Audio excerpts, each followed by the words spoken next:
Let's start with the conference right now.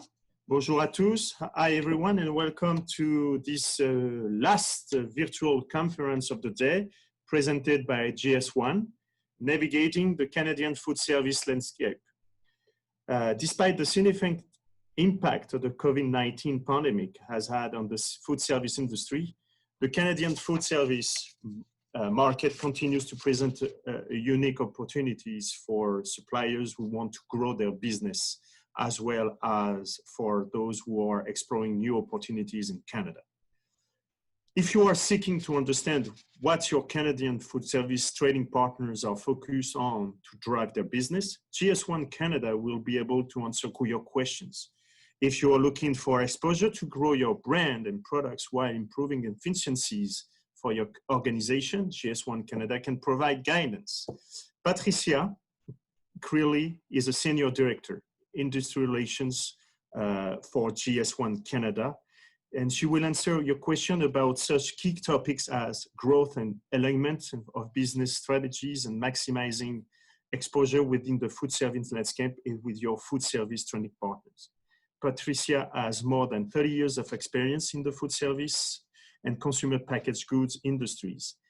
Pat's successful careers in food service started with Scott Paper, where she found that the food service market required a unique focus and go-to-market strategies.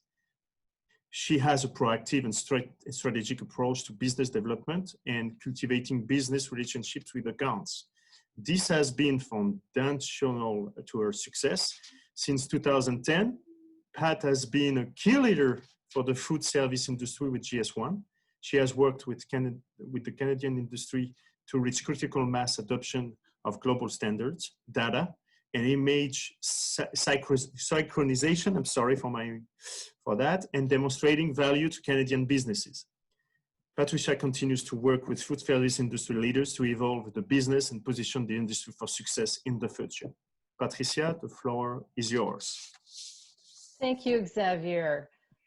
And our agenda today, we're going to be talking about our global standards and talk about Gs1 Global and Gs1 Canada.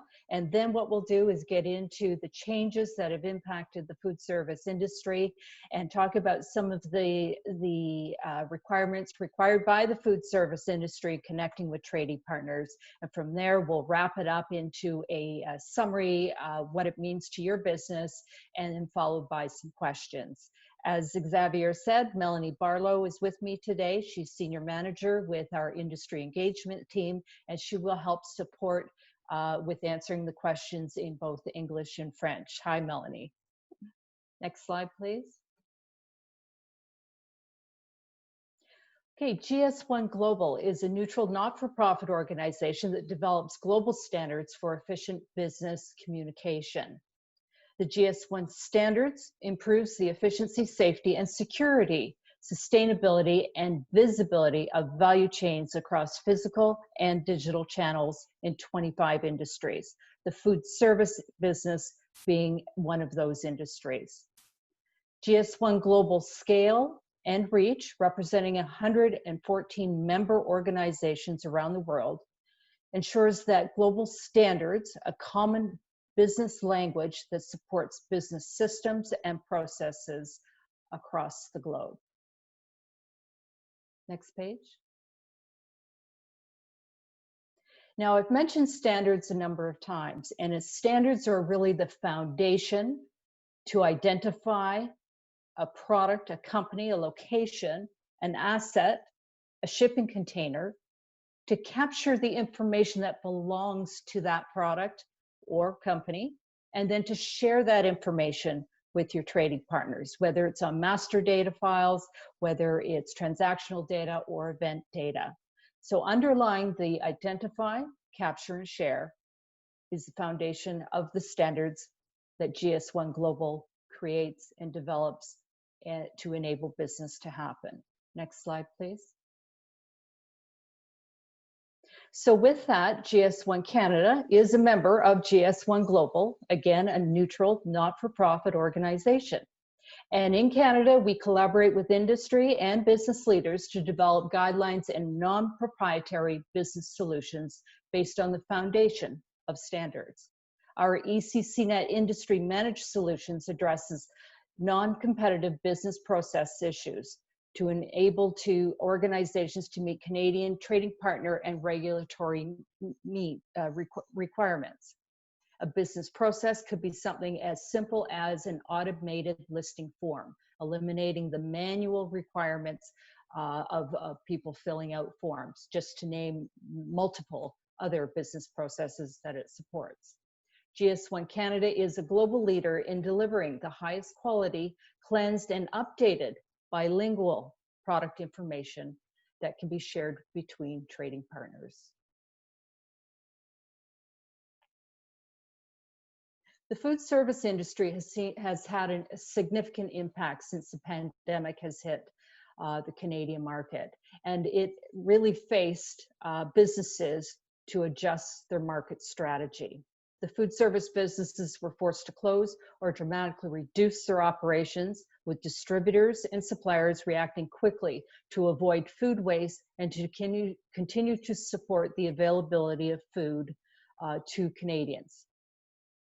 And with that, as a result of that, as an impact of that, is the heightened focus to digital platforms. And this heightened focus was the need to share product information and to share images to support that information. And what this really resulted in was an essential need for digital connectivity, for manufacturers to tell their product story and to reach their customers, and for their customers to provide uninterrupted service to the food service business. And a result of all of this, the use of digital platforms had increased the opportunity for suppliers. It also increased market reach and enabled the supply chain transparency. And through that transparency, it creates stronger trading partner relationships, but it also provides that opportunity for an increased market position, where a broader reach. So with that, let's talk about food service, and let's talk about the needs of food service. Your product content, your data, your product information tells a story about your product. And within food service, there's three pieces of product information that your trading partners need. They need the logistic information to actually be able to list a product within their systems. This is a business process that's required. And of course, that information that is in their systems is a purchase order can be created from that. But what it also does, it provides you with a digital visibility to increase your market reach. The other piece of information is your marketing information. And this is very important in providing your story out there and your product, your brand's point of difference in the market. You're able to provide that feature and benefit, and this information enhances your marketability to your target audience. And the third piece of information is your nutrition and allergen information, which basically stands on its own. It's in alignment with what Health Canada requires, but it is essential for the food service industry, not only for healthcare or long-term care, but also for your restaurants. When they're developing recipes, they want to put a feature on a menu item. Their customers, the consumer, is looking for these different pieces of information to support their well-being and their menu choices. Your product images sells the story. So your data tells the story, your images sell the story. And standardized, high-resolution food service images complements your product information. Again, images taken in the standards accordance to the food service industry.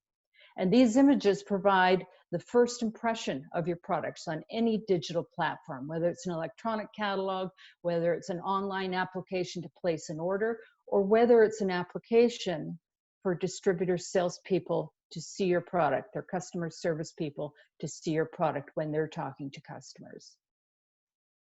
And last but not least, leveraging your images on digital platforms influences purchasing decisions. When you have two products that are similar, one with an image, one without, chances are the product with an image will sell. So let's talk about connecting with your trading partners. There are 5 components that your food service trading partners absolutely need. The first component is the barcode, or what we call the global trade item number. It's a GTIN. The GTIN is an acronym. And global trade item number is an umbrella term for barcode. The second piece is your product information, your content, your data. It's coming from you. You are a trusted source. They need this information in both French and English. Canada is a bilingual country, and we require product information in both languages. Your marketing information to tell your point of difference, your nutrition, allergen, and ingredient information. And then last but not least, a standardized food service image. So let's start with the barcode. The barcode can come in any number of from 8, 12, 13, and 14-digit codes. The barcode represents your product. It's a unique identifier of your product. And in food service, traditionally, barcode is generally a 14-digit code. And within this 14-digit code, if you look down at the bar, the breakdown of a barcode, the 6 digits that are represented in orange can be anywhere from 6 to 10 digits, represents your company. That's your unique identifier on a global basis to trade products. And from that unique prefix number, you can then subsequently build barcodes onto your products. Now let's talk about product information. You own your product. You own your product information. So therefore, it comes from a trusted source. And within that information, the food service industry has established some mandatory attributes that they require. It's what we call the standardized attributes. These attributes are both in French and English, and they represent your product for new product listings and to tell your product story. What they also do is they create consistency of product information within the supply chain. And through that consistency, it creates transparency between the relationship between yourself and your trading partners. But what this also does is creates those efficiencies within supply chain. And then subsequent to that, it fosters a stronger trading partner relationship through a digital connectivity and business alignment. And as a result of that, it opens up opportunities for you, your company, and your product. So marketing information, we touched on this earlier, and your marketing information, as we chatted about, was about your product's point of difference. And within our industry managed solutions, we have fields where you can provide features and benefits and product claims, certifications, preparation instructions. Do you need to thaw it before you bake it? And any unique product attribute. We have some fixed fields, and other fields are free-forming fields. So it opens you up to tell your product story. But what it also does in telling your product story, it enables you to connect to your target audience that's looking for that specific feature, unique feature that your product offers.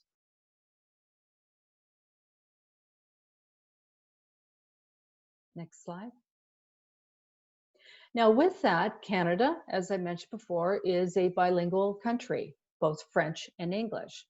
And your product information integrity is paramount to building trust between your customer and the relationship with your brand. Ensure translated information, whether it's English to French, French to English. Ensure that it is translated correctly, because you want to ensure that your messaging and your brand excellence is out there to capture all opportunities. It's recommended that you have someone on staff to do your translation who is fluent bilingually, or you hire a service to do that. You want to ensure that your product is represented properly in both languages and there's no miscommunication on what your product represents. Health and well-being. Food service consumers want to know more about their menu choices, more now than ever before. And so with that, the nutrition, allergen, and ingredient information supports menu planning, menu claims, recipe development, and ensures safety in all food choices. So again, this is not just for healthcare and long-term care facilities. This is also being used in your restaurants, being used in education facilities, being used by consumers to check to see what they're ordering on the menu. Does it meet what they want? And of course, to finish, to sell your product is the product images, done in accordance to the standards. The high resolution standardized food service images complements your product information. The quality of images enhances your product visibility online, your digital connectivity, and influences purchasing decisions. And as the old adage goes, a picture tells 1,000 words. So in summary, what does this mean to your business? How do you move forward? You've got all this information now. Well, what we do know is that the market has changed. The food service market has changed significantly. So which means that your business strategy needs to change. And it creates, in changing that, there are opportunities out there and to optimize on product exposure and optimize on market reach for growth. Understanding your trading partner, what are their needs, what are their expectations, and be prepared for that. Put your best foot forward and ensure that they have everything that they need to sell your product for you to maximize on your product in the market. Ensure complete food service product information is available prior to product launch for speed to market new listings. We talked about the 5 essential pieces that you need. Ensure that is complete before you launch to market, because it will increase your speed and your new product listings. And of course, what sells your product is your product image. As soon as you have a product come off the line, a new product come off the line, submit it in for image capture. It is essential for your digital connectivity with your customers to have a product image there that actually influences purchasing decisions. And then last but not least, digital platforms. Leverage your digital platforms to expand your food service brand and your market reach for new opportunities. So that's what we have in navigating the food service industry. We're now going to open the floor to questions. Xavier, over to you, and Melanie. Yes, of course. Any participants that would like to ask question to Patricia, please ask a question or in the Q&A section down below. And I've got a question for you anyway by waiting. So you are part of a non-profit global organization. Yes. That means that all the norms that you are seeing in Canada are the same worldwide?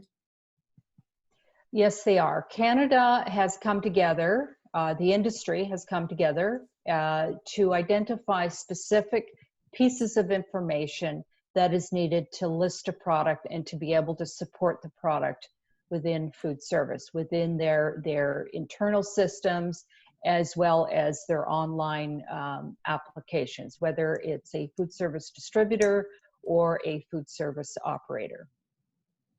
Okay, so that means that you have the greatest database worldwide, I should say, by yes, those we do. kind of things. And with our database, because the information is coming in from the business owners, the brands, the suppliers, and they own their information, it creates that trust. As they are populating it, they own that information, and then they share that information with their trading partners. So it's coming from a trusted source. So except for the labeling, the norms and labeling in the different countries with all the ingredients that they have to put to highlight and say, et cetera, if I have a companies here in Canada or in Quebec, I can ship my products with the same label in France, for example? The global standards are in fact global standards, and okay. Each country has their own requirements. Canada has certainly their set of requirements. There are obviously some attributes, a field of information that crosses over to multiple countries that are required. Generally, nutrition and allergen, there's going to be some differences, but generally that will cross over most countries. Okay, great. So I have a question from a participant. I find trading partners are not fully connected to get data. What steps are being done to encourage them to have their systems download rather than keying into GS1 and again in their portals? GS1 Canada has a large community management mandate. And we have industry leaders that represent us, food service, on our food service board. And with that, we're working with industry to increase adoption of the GS1 standards and to support industry in pulling this information into their systems with access to that information. And so to automate some of their business processes so that they would not be filling out listing forms. It would be pulled automatically from the system. So to ensure the integrity of the information that can then subsequently be put into their trading partner systems. And Xavier, if I may, sometimes it's just a question of education. So meaning organizations sometimes are very, very large. And some people are used to doing things a certain way when they're coming maybe from another organization. So simply letting them know that they can pull the information from GS1, that they don't need to key it back in, that it can be done. Sometimes it's just they're not forward thinking enough to go get it. So most of it's just an education piece. Interesting. Another question for you. Can you expand on what the digital food service platforms look like? What changes has been made since COVID-19? The digital platforms have not changed in terms of GS1 Canada. From a food service industry perspective, there's been more online platforms, more demand for data and food service images.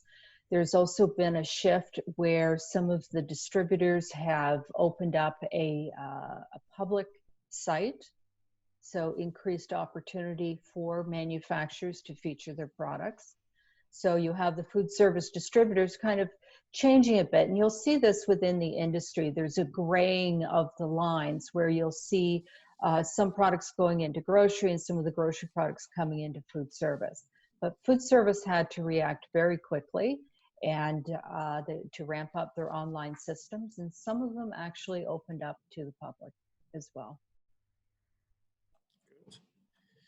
Another question. For smaller companies who do not have bilingual staff, has GS1 ever considered offering this as a service? That's an excellent idea, and I will bring that forward. Thank you very much. Xavier, just to say that there's always an option for people in GS1 that we do have a consulting service that's available. Obviously not for translation, but we can assist them. Good.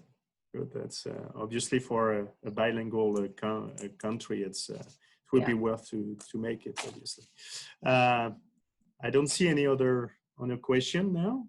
I think that was a question in the Q&A. Yes, I actually I've seen it and already answered it. Sorry. That's okay, Miriam. If you have a question, go ahead. That's no, perfect. No. Perfect. Okay. So I don't see any other question from the participant. I have another one. I'm sorry. Oh. It's just getting in. So what kind of metrics can be used to best measure the progress of sustainability goals?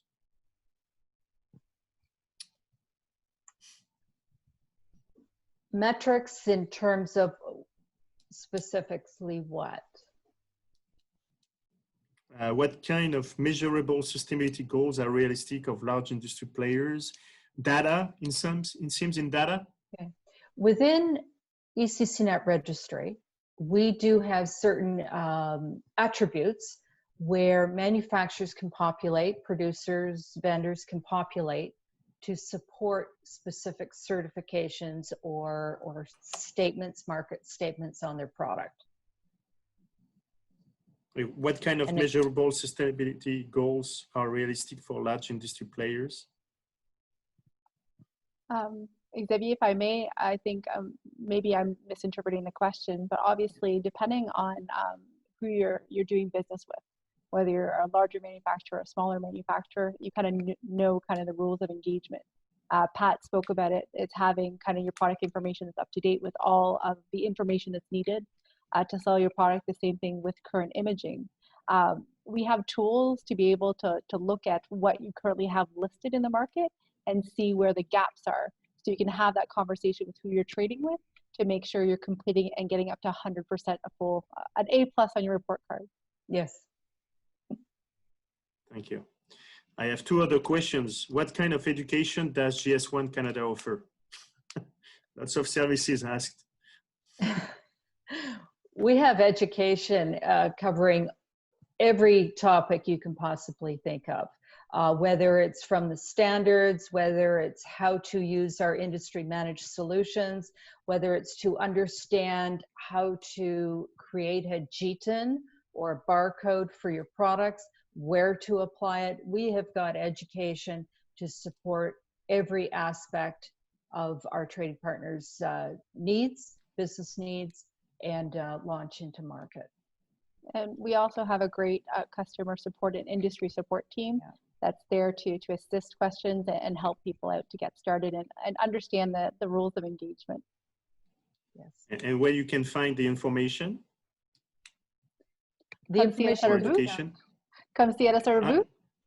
Yes, exactly. That's the good question. The good answer. I mean, yes, you can see them at their booth. I'm there all day tomorrow, I think, with Pat. Yes, I am too. Yeah. So drop in and see us. So please stop in. We'd be happy to talk to you.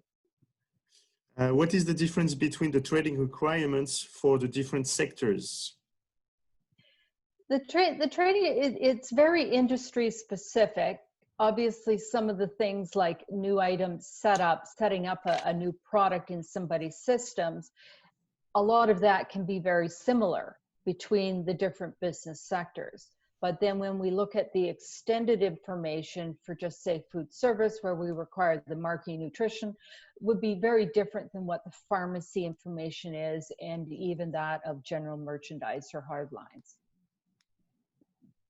Good. Again, all the attributes are identified by industry for industry.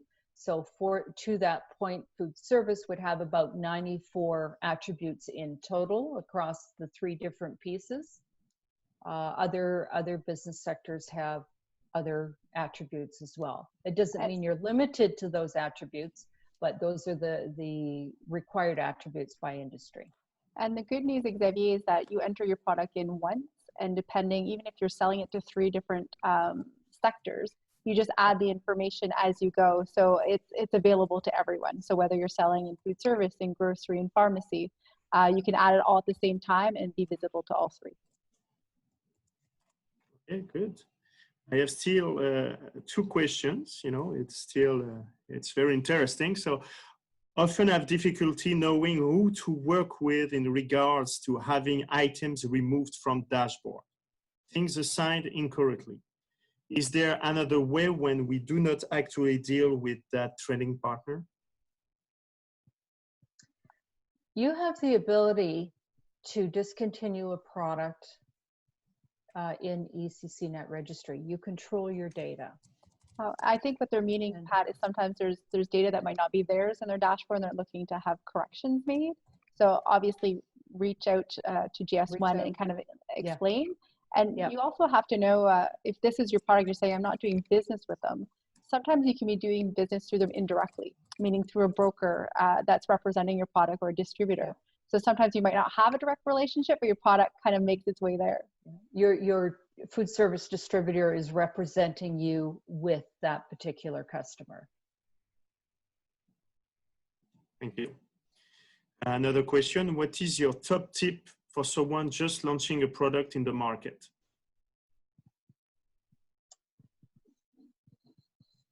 Have all of your product information and your images. Ensure you are ready for a product listing.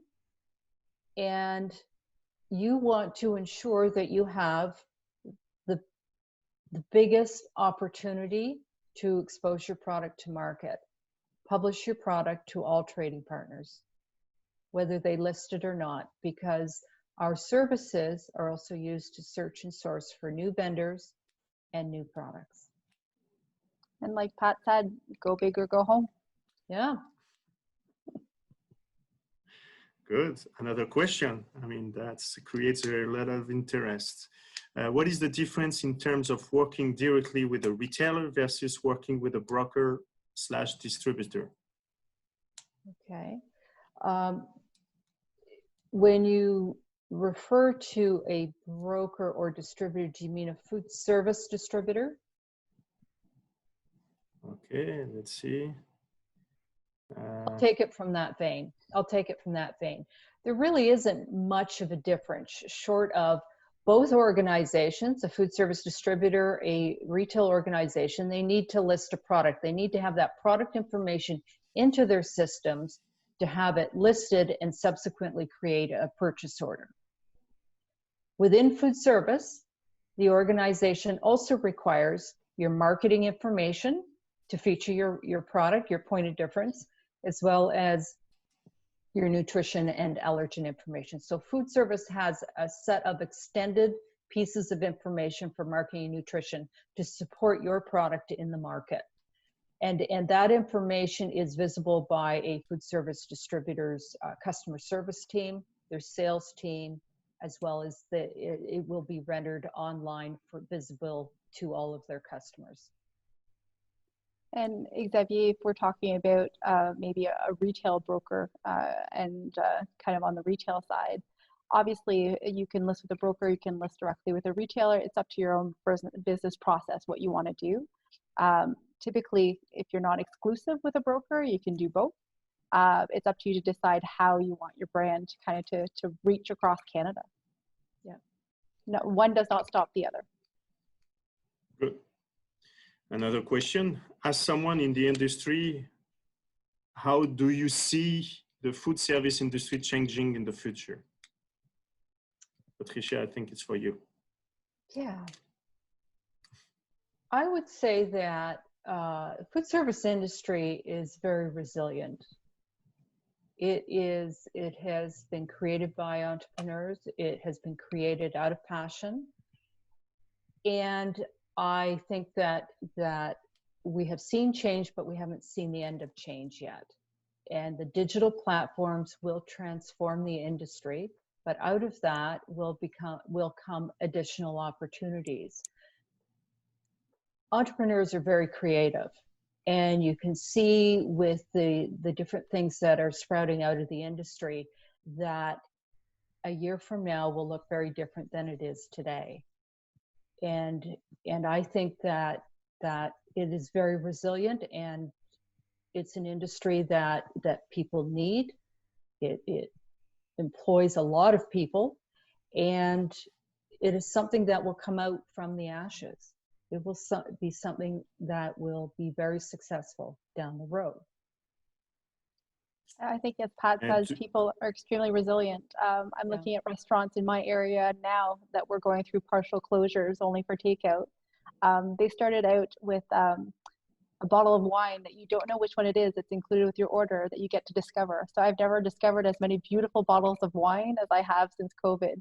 So hats off to the restaurants. They're doing an awesome job. Yeah. And they were able to turn it around very, very quickly. They were conscious of food waste. They froze what they had to freeze. They opened up their restaurants, just say for mini grocery stores. They offered meal kits, keeping their brands out there. There was multiple things. They turned, if they didn't have takeout, they turned that around. They really, it was community effort. It was a Canadian effort, and you know, there's more focus to Canada. There's more focus to buying local, and we're there to support them. Believe it or not, I have still more questions.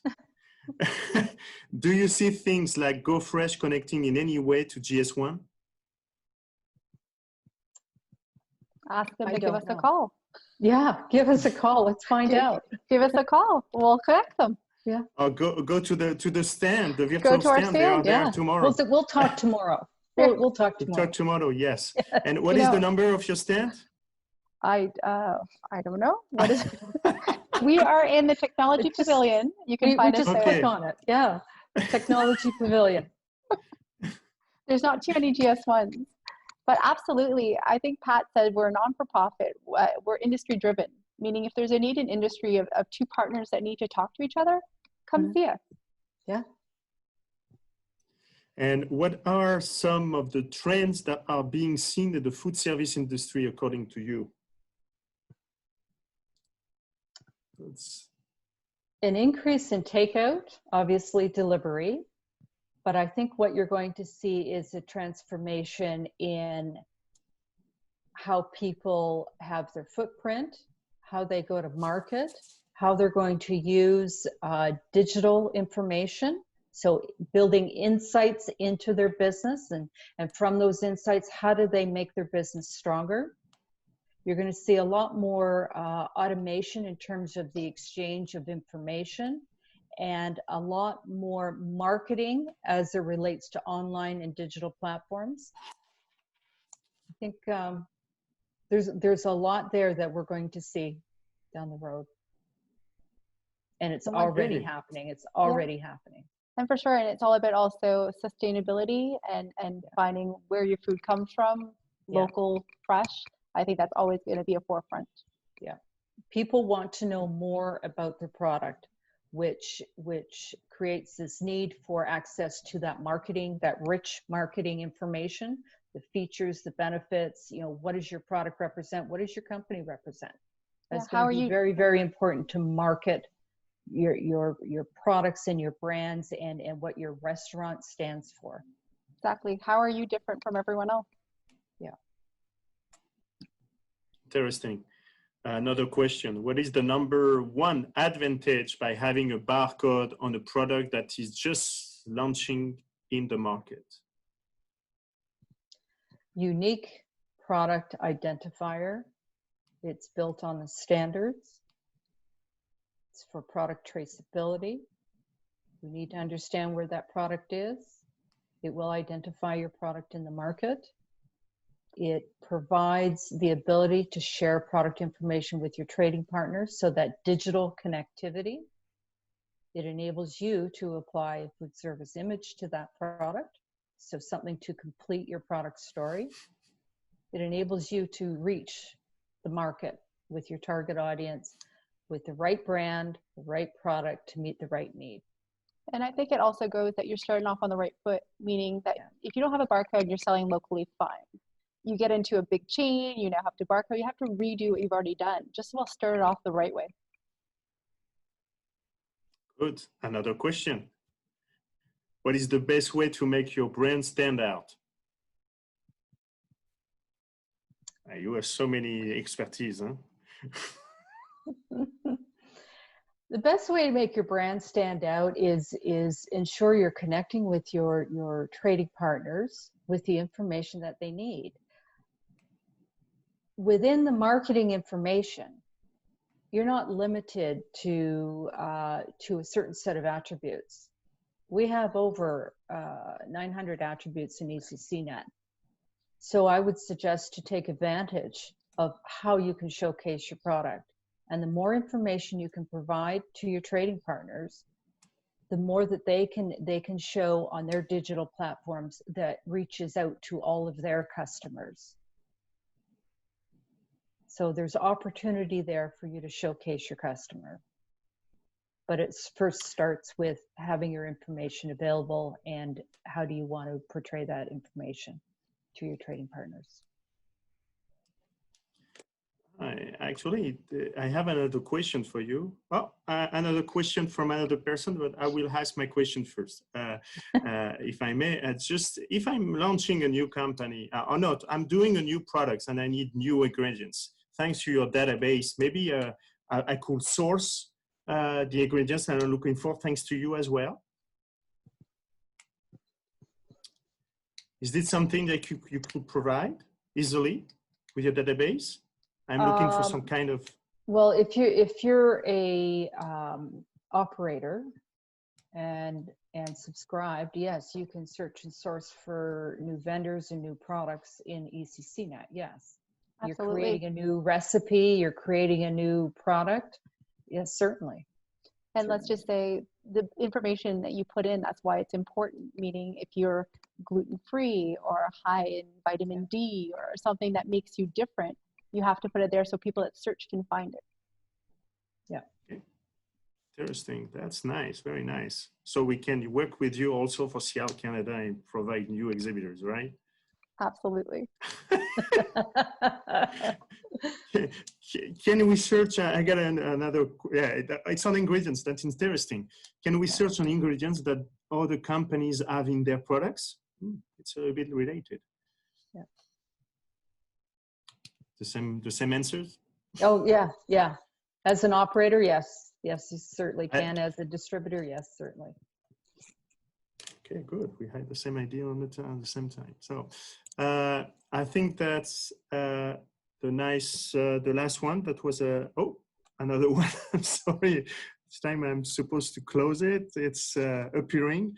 Have you noticed a shift in priority in food demand towards more sustainable sourcing since the pandemic, or has it been the opposite? We have not measured whether there's a shift towards sustainability or towards these other types of attributes.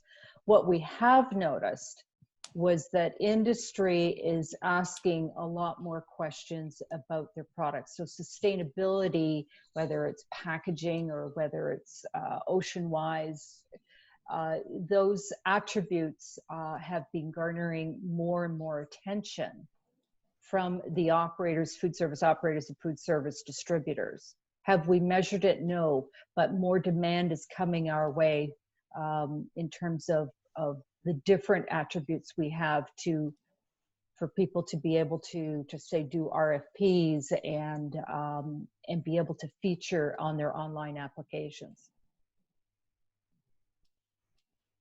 Good.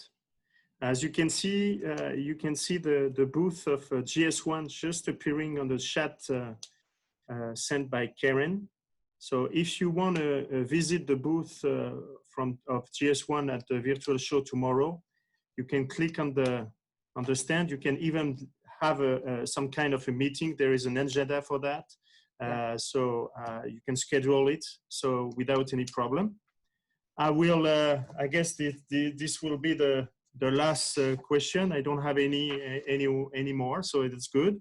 It was very interesting, the number of questions that we have and all the answers that you provide, Melanie and Patricia. Thank you. Thank you for your time. I just would like to highlight the fact that actually GS1 has been a SIAL Canada partner for more than 10 years now. And we are very happy to have them involved in our show. And especially this year, which is a special year for everyone, but obviously for us, as we have been stricken by the COVID-19, by the pandemic very hardly. I remind everyone of our audience that this conference is obviously will be available on our YouTube SIAL TV channel and on the virtual show in the replay conferences section in the menu. Thank everyone. Thanks Patricia, thanks Melanie again. And thank you for your support. Have a great evening, but also a great virtual visit tomorrow, and go to see GS1, please. Thank you. Thank you, Xavier. Thank you so much. Thank you. Bye. See you tomorrow.